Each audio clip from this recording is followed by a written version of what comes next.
Et voilà, bonsoir chers amis. J'aime bien partager mes découvertes avec mes très chers fans dans le monde entier. J'ai actuellement plus que 2000 fans. Je vous remercie de votre confiance. Ce soir, j'ai encore le grand plaisir, très grand plaisir, et une joie intense de vous présenter la synthèse de ma journée. Je ne la fais pas sur Facebook en train de me filmer en selfie, mais je vous donne un travail intelligent pour vous aider dans votre vie concrètement de tous les jours. Mettez en pratique, chers amis. Je vois des fans qui regardent mes vidéos avec plein de conseils et ensuite ils me posent des questions et je suis attristé de voir qu'ils n'ont pas assimilé cette connaissance. Chers amis, je vous ai toujours dit que le sang produit des irradiations magnétiques. En plus, bien sûr, de la chaleur. En plus, il transmet le sucre, le cholestérol, tout ce qu'il faut pour la vie, pour nourrir nos cellules.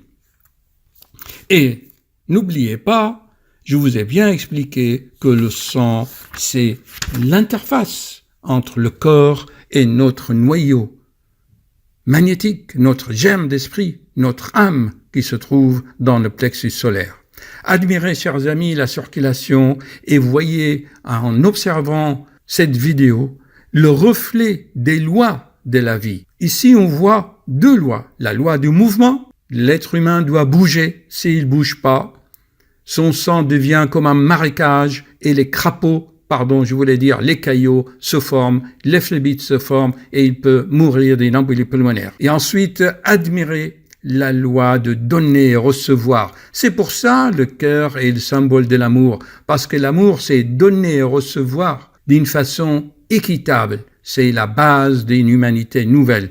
Pas de capitalisme pour le cœur. Je vous ferai d'ailleurs plein d'autres vidéos. Il y a une centaine d'années, chers amis, Abdurrahim, l'auteur de Messages de Graal, expliquait bien tout cela. Et il disait bien que les maladies résultent des troubles dans ces irradiations du sang qui se traduisent d'ailleurs par des couleurs. Il a mis la base et les fondations de la chromatothérapie, c'est-à-dire les soins par les couleurs.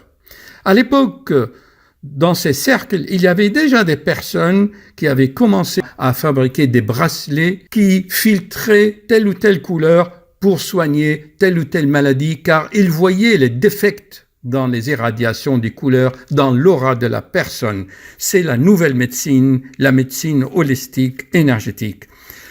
Voilà, chers amis, et quand j'ai vu ce reportage sur Arte avec le bracelet connecté, ça m'a fait tilt. Mais je dis, écoutez, aujourd'hui, on fabrique des bracelets connectés, alors qu'il y a 100 ans, l'auteur de Messages de Graal a mis en place la base de ce traitement par les bracelets.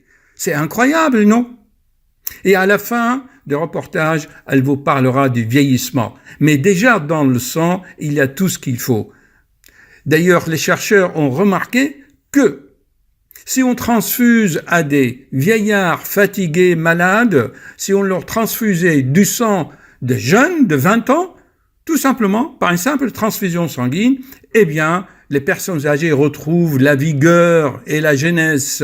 Ce n'est pas dû seulement aux hormones, hein, c'est dû à des mystères, à des irradiations qu'ils ne comprennent pas encore. Alors, disons avec Goethe, le grand philosophe, auteur, poète allemand, germanique, Goethe, il a dit « Le sang est un mystère ». Maintenant, place au reportage. À bientôt, chers amis. Notre projet aux allures futuristes pourrait bien influencer notre santé à tous. Le concept est basé sur les nanoparticules.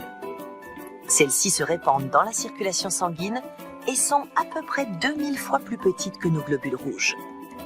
Elles partent à la recherche de signes comme un risque d'infarctus ou des cellules cancéreuses auxquelles elles vont s'arrimer pour y puiser des informations.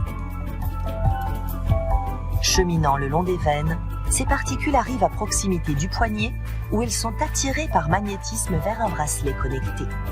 Des ondes infrarouges permettent alors de transférer les informations collectées au bracelet qui, à son tour, envoie ces données à un médecin par Internet.